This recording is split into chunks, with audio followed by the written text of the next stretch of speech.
Hi friends, welcome back to our YouTube channel. तो जैसा आप बहुत सारे लोगों की फरमाइश आ रही थी, बहुत सारे लोग जो है कमेंट कर रहे थे कमेंट बॉक्स में कि सर हमें जो लैब अटेंडेंट का सिलेबस है वो डिटेल में समझा दें। तो हमने सोचा चलो हम थोड़ा सा टाइम निकाल के आपको समझा देते हैं कि सिलेबस क्या है और कितने मार्क्स का है पेपर, और इसको हम यहाँ पर डिस्कस करने जा रहे हैं दोस्तों। तो ये जो सिलेबस आपकी स्क्रीन पे डिस्प्ले हो रहा है ये लैब अटेंडेंट का सिलेबस है, एनेक्सर एल में है ये दिया गया। और दोस्तों ये जो इसके मार्क्स होंगे ये 120 नंबर का पेपर होगा, ठीक है। और इसमें जो टाइम होगा वो होगा आपके पास 2 घंटे, ठीक है। तो इसका जो सिलेबस है वो हम डिस्कस करेंगे पहले। तो सबसे पहले जो आता है इसमें ये है जनरल इंग्लिश, जो कि कितने मार्क्स का है, 20 मार्क्स का। तो जनरल इंग्लिश में दोस्तों आपको क्या पढ़ना है, सबसे पहले पैराग्राफ राइटिंग कम्प्रीहेंशंस। जो कम्प्रीहेंशंस होती है ना इंग्लिश में वो हैं। उसके बाद एडिटिंग, प्रूफ रीडिंग, एडिटिंग मतलब सेंटेंस की प्रूफ रीडिंग वगैरह, ठीक है। उसके बाद थर्ड नंबर पे आता है रीअरेंजिंग ऑफ जम्बल्ड सेंटेंसेस। जैसे जम्बल्ड वर्ड्स होते हैं तो उनको रीअरेंज करना है एक कंप्लीट सेंटेंस के अंदर, तो वो भी हैं। डायलॉग्स, नरेशन है इसमें, मॉडल्स हैं, आर्टिकल्स हैं। और उसके बाद paragraph writing with blank to be filled in with the following.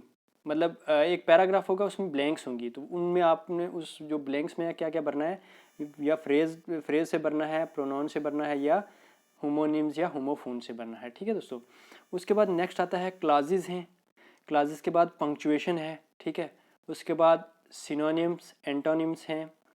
Pair of words and their useful in meaningful sentences.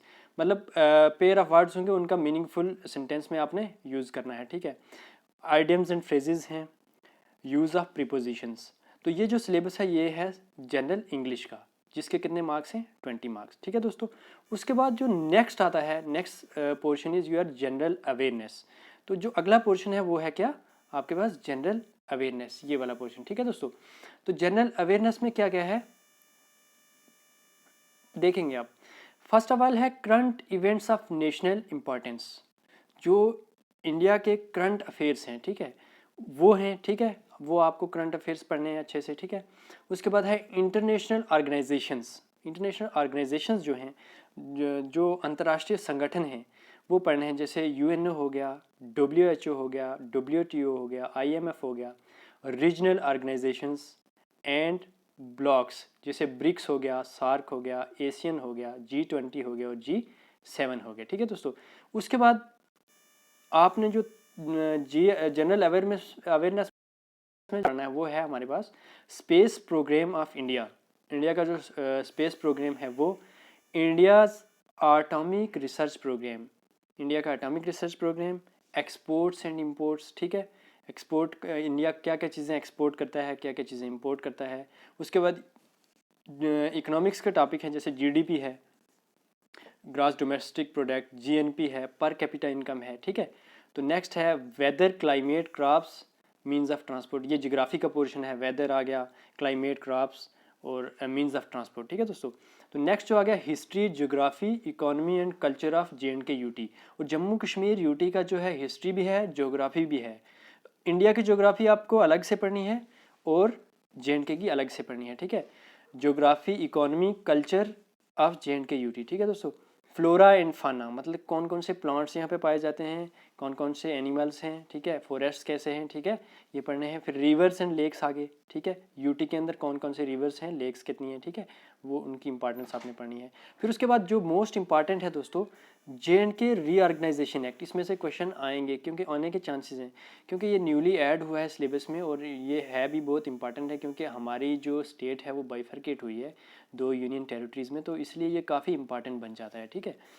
उसके बाद ये पोर्शन हो गया जनरल अवेयरनेस का। तो थर्ड नंबर पर जो पोर्शन आता है जनरल अवेयरनेस के भी आपके 20 मार्क्स होंगे, ठीक है दोस्तों। इसके भी कितने हैं, 20 मार्क्स, और 20 मार्क्स के इंग्लिश। और नेक्स्ट जो हमारे पास आता है, नेक्स्ट जो पोर्शन आता है दैट इज़ जनरल साइंस, ठीक है। तो general science, your general science will be of 20 marks, ये भी 20 मार्क्स इसका वेटेज रहेगा। तो हम देखते हैं कि जनरल साइंस में आपको क्या क्या पढ़ना है, ठीक है दोस्तों। तो आपको पता है साइंस में आ जाते हैं, फिजिक्स आ जाती है, केमिस्ट्री आ जाती है, बायोलॉजी आ जाती है, ठीक है। तो उसमें हमने देखना है कि क्या क्या आपने पढ़ना है। तो फिजिक्स का पहला है पोर्शन है जैसे ग्रेविटेशन, हीट, लाइट, मैटर, ठीक है। ग्रेविटेशन, हीट, लाइट, ये तो हो गया आपका फिजिक्स का पोर्शन, ठीक है। उसके बाद आपको पढ़ना है acid, salt, matter, acid, salt, elements, ठीक है। ये आ गया किसका, आपका केमिस्ट्री का। फिर सेल्स, ये आ गया बायोलॉजी का, ठीक है। सारी सेल्स केमिस्ट्री में भी होता है, ठीक है, जैसे फ्यूल सेल हो गया, ड्राई सेल वगैरह, ठीक है। वेरियस सोर्सेज ऑफ एनर्जी आ गए, ये बायोलॉजी का। Conventional sources of energy, improvement in technology for using conventional source of energy, biomass and wind energy. और ये जो है, ये पोर्शन जो है आपका, ये भी आ जाता है किसमें, इन्वायरमेंट मान लो या बायो मान लो जिसमें, ठीक है। उसके बाद नेक्स्ट जो आता है नीचे, non conventional sources of energy. Non conventional sources of energy में जैसे सोलर एनर्जी क्या है, एनर्जी फ्रॉम सी जो ओशनिक एनर्जी है वो है, ठीक है, उसके बारे में आपको पढ़ना है। तो नेक्स्ट जो है, नेक्स्ट है physical properties of metals and non metals. Metals जो होते हैं, मेटल्स की क्या फिजिकल प्रॉपर्टीज़ होती हैं, नॉन मेटल्स की क्या फिजिकल प्रॉपर्टीज़ होती हैं, वो आपको डिस्कस करनी है, ठीक है दोस्तों। फिर उसके बाद उनकी केमिकल प्रॉपर्टीज़ मेटल्स की, जैसे वाटर के साथ जब वो रिएक्ट करेंगे तो वो कौन सा प्रोडक्ट्स बनाएंगे, जब एयर के साथ करेंगे, एसिड्स के साथ करेंगे, साल्ट्स के साथ, ठीक है। रिएक्टिविटी सीरीज ऑफ मेटल्स, कि मेटल्स की जो सीरीज़ है टॉप टू बॉटम कैसे रिएक्टिविटी क्या पैटर्न फॉलो करती है, लेफ़्ट टू राइट क्या पैटर्न फॉलो करती है, मतलब जैसे पीरियड्स या ग्रुप्स के अलग, ठीक है, वो आपको देखना है।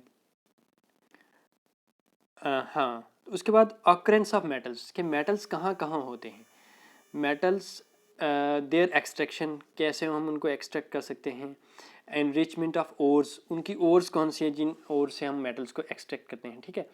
उसके बाद हमने पढ़ना है कौन सा, हाँ, extraction of metals accordance with their activity series, refining of metals क्या होता है, ठीक है। उसके बाद नेक्स्ट जो पोर्शन हो गया दोस्तों, लाइफ प्रोसेसेस। लाइफ प्रोसेस, ये आपका बायोलॉजी का पोर्शन है, ठीक है, जिसमें क्या आ गया, जिसमें दोस्तों क्या आ गया आपके पास, यहाँ से बायोलॉजी का पोर्शन है, ये आ गया nutrition of in and its types. Nutrition क्या है और उसके टाइप्स क्या हैं, देखिए, देखो, न्यूट्रिशन है एंड इट्स टाइप्स। उसके बाद रेस्पिरेशन आ गया, रेस्पिरेशन के बाद आ गया,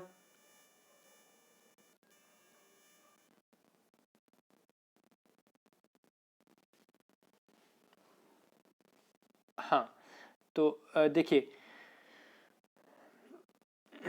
हाँ, रेस्पिरेशन आ गया, हाँ, कहाँ पे थे हम, हाँ, लाइफ प्रोसेसेस में यहाँ पे, ठीक है। न्यूट्रिशन आ गया एंड इट्स टाइप, रेस्पिरेशन हो गया जैसे, ठीक है, ये रेस्पिरेशन है, ठीक है। Transportation of water, food and mineral in plants, plants के अंदर ट्रांसपोर्टेशन ऑफ कैसे होता है, वाटर का, फूड और मिनरल का, excretion with reference to plants and animals. तो एक्सक्रीशन आपने प्लांट्स के अंदर भी पढ़नी है और एनिमल्स के अंदर भी पढ़नी है, ठीक है दोस्तों।